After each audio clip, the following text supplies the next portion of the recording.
আসসালামু আলাইকুম। আশা করি আল্লাহ রহমতে সবাই আমার ভাই এবং দেশের মানুষ সবাই ভালো আছে। আমি আল্লাহ রহমতে ভালো আছি। কালকে অসুস্থ ছিলাম, আল্লাহ আমাকে সুস্থ দান করছে, আল্লাহকে শুকরিয়া আলহামদুলিল্লাহ। সুস্থতা আর অসুস্থতা সবই আল্লাহ নিয়ামত। কিছুক্ষণের লাগে সীমিত আমরা আসলে বুঝি কি যে হয়তো অসুস্থ কারণে আমরা মন করা অনেক কথা বলে ফেলা দিই। আশা করি আল্লাহর রহমতে আল্লাহকে শুকরিয়া আদায় করি আমি সুস্থ আছি। আর সবার কাছে দোয়া চাই, আমার জন্য দোয়া করবেন। আর আমি সবার জন্য দোয়া করি, সবাই ভালো থাকেন, সুস্থ থাকেন, নিজের যত্ন নেন, এটাই প্রত্যাশা করি। সবচেয়ে বড় নিয়ামত হচ্ছে সুস্থতা।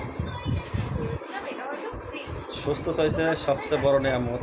এটা আল্লাহ নিজেই বলে দিছে মোসানবকে, সুস্থতা আগে চান। কারণ শরীরে সুস্থ না থাকলে পরে কেউ কখনো কিছু করতে পারে না। আর অসুস্থ হলে আমরা বুঝতে পারি আল্লাহকে ডাকি আর কি। মানুষের দোষ খুঁজে বেড়াই, আসলে এটা ঠিক না। আমি মনে করি নিজের জন্য নিজেই যত্ন করা উচিত। কি আমার যত্ন কেউ করে দেবে না, আমার যত্ন আমার নিজেরই করতে হইব। এই কারণে নিজের যত্ন সবাই নেন, নিজের খেয়াল বেশি রাখেন। এটাই আজকে এই পর্যন্তই। আল্লাহ হাফেজ।